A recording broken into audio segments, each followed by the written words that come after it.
अथ शृंगनत्यधिकारः। श्लोक 1। चंद्रमा के भी उदय और अस्त का साधन पूर्वोक्त विधि से करना चाहिए। चंद्रमा 12 अंशों कालांशों तक सूर्य से अंतरित होकर पश्चिम में उदित और पूर्व दिशा में अस्त होता है।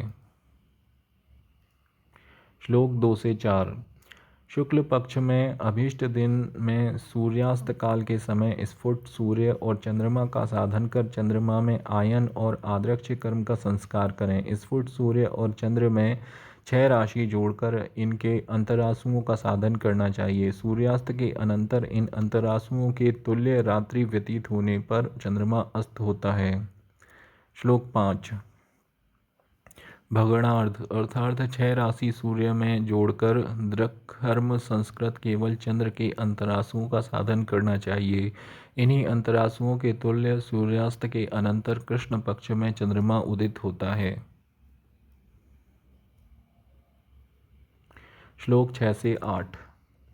सूर्य और चंद्र की स्पष्ट क्रांति ज्याओं का एक दिशा में अंतर तथा भिन्न दिशा में योग करने से सूर्य से चंद्रमा जिस दिशा में रहता है उस दिशा की ज्या होती है। अर्थात सूर्य से चंद्र दक्षिण दिशा में हो तो दक्षिण तथा उत्तर दिशा में हो तो उत्तर ज्याभुज होता है। इस ज्यारूप भुज को चंद्र छायाकर्ण से गुणा कर द्वादश गुणित अक्षज्या में उत्तर भुज होने पर ऋण तथा दक्षिण भुज होने पर धन करने से जो शेष रहे उसमें स्वदेशीय लंब ज्या का भाग देने से भागफल संस्कारोत्पन्न दिशा में भुज होता है। द्वादशांगुल शंकु कोटि होती है। इन दोनों के वर्ग योग का वर्गमूल लेने से शृंगोन्नति में कर्ण होता है। श्लोक 9।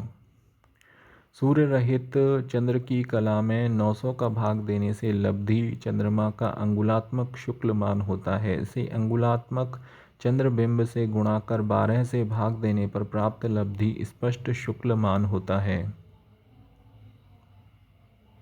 श्लोक 10 से 13।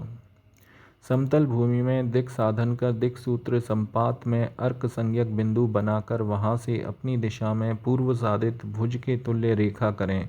उस भुज के अग्र में पश्चिमाभिमुखी द्वादश अंगुलात्मक कोटि का दान कर कोटि के अग्र से सूर्य संज्ञक बिंदु पर्यंत कर्ण के तुल्य रेखा करें। कोटि कर्ण के योग बिंदु को केंद्र मानकर तात्कालिक अंगुलात्मक चंद्रबिंब व्यासार्ध से चंद्रमंडल बनाकर कर्ण रेखा से दिक् साधन करना चाहिए। अर्थात चंद्रबिंब परिधि एवं कर्ण रेखा के योग को पूर्व तथा कर्ण रेखा को अपने मार्ग में बढ़ाने से दूसरे भाग में चंद्रबिंब परिधि में जहाँ स्पर्श करे वहाँ पश्चिम दिशा कल्पना कर इनसे दक्षिण और उत्तर दिशा का साधन करना चाहिए।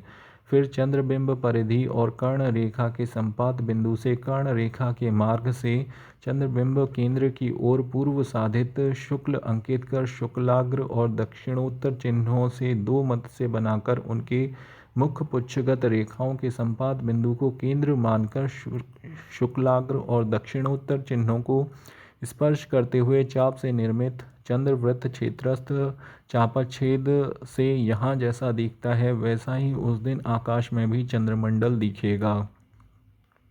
श्लोक 14। चंद्रमंडल में कर्ण रेखा की तरह कोटि रेखा से दिक् साधन कर कोटि को उन्नत करके दक्षिणोत्तर रेखा के अंत में अर्थात दक्षिण दिशा की ओर अथवा उत्तर दिशा की ओर उन्नत श्रृंग को बनाने से आकाश में स्थित चंद्रमा की दृश्य आकृति होती है। श्लोक 15। कृष्ण पक्ष में 6 राशि युक्त सूर्य को चंद्रमा में घटाकर पूर्वोक्त प्रकार से असित मान का साधन करना चाहिए। यहाँ भुज का संस्कार विपरीत होता है तथा चंद्रमंडल के पश्चिम भाग में कृष्ण मान की वृद्धि होती है। इति शृण्वत्यधिकार समाप्तः।